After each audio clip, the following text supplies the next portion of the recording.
आपने देखा होगा कुछ घरों में बिना कारण झगड़े होते हैं।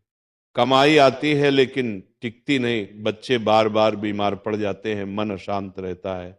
और वहीं कुछ लोग ऐसे भी होते हैं जिनके पास बहुत कुछ नहीं होता, फिर भी उनके घर में शांति रहती है, उनके चेहरे पर तेज रहता है और संकट आने से पहले ही टल जाते हैं।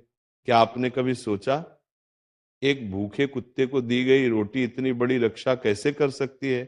शास्त्र कहते हैं जिस दिन मनुष्य इस रहस्य को समझ लेता है उस दिन से उसके जीवन में अदृश्य कृपा काम करने लगती है। आज अंत तक सुनना, क्योंकि एक छोटी सी भूल इस पुण्य को पाप भी बना सकती है। भक्तों, इस सृष्टि में कोई भी जीव अकारण नहीं है। जिस प्रकार गाय को माता कहा गया उसी प्रकार कुत्ते को धर्म का रक्षक माना गया है। पुराणों में वर्णन आता है धर्म स्वयं कुत्ते के रूप में मनुष्य की परीक्षा लेते हैं। यही कारण है कि शमशान गलियां, चौराहे और सीमांत स्थानों पर कुत्ता सदैव उपस्थित रहता है।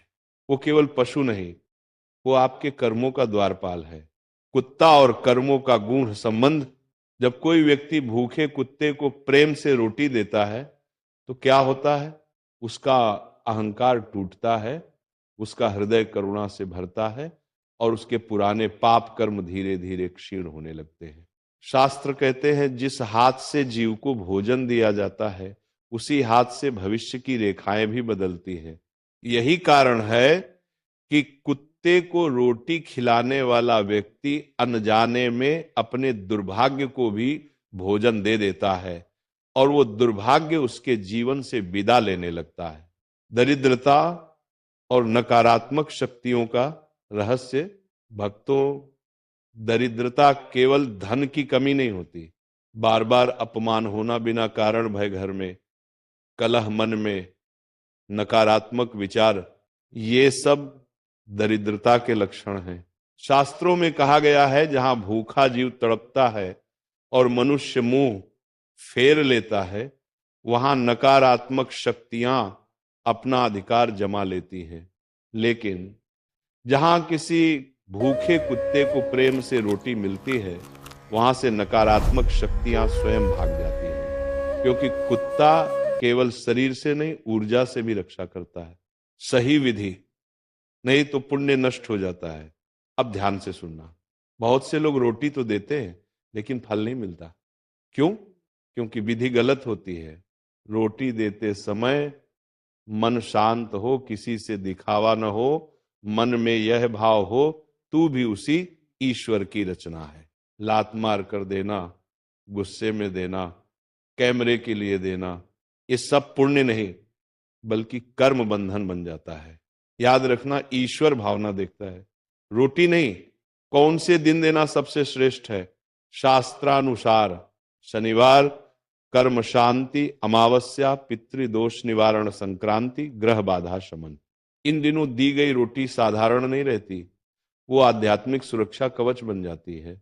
जिस घर का कोई एक सदस्य भी नियमित रूप से कुत्ते को रोटी देता है उस घर में अकाल मृत्यु का भय घटता है, बच्चों पर अदृश्य रक्षा रहती है, झगड़े अपने आप कम होते हैं, धन रुकता नहीं।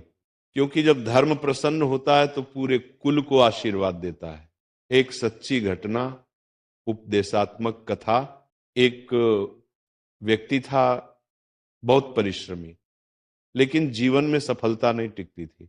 किसी ज्ञानी ने कहा रोज एक भूखे कुत्ते को प्रेम से रोटी दिया करो।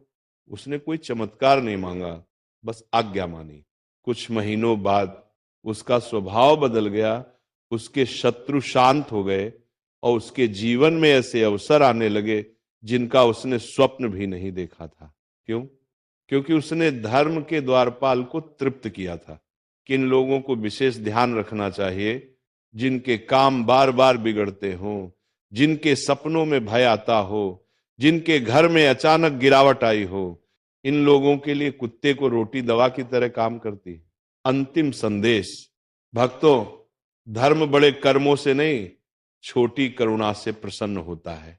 एक रोटी, एक भूखा कुत्ता और एक करुणामय हृदय, यही त्रिवेणी मनुष्य को अदृश्य संकटों से बचा लेती है।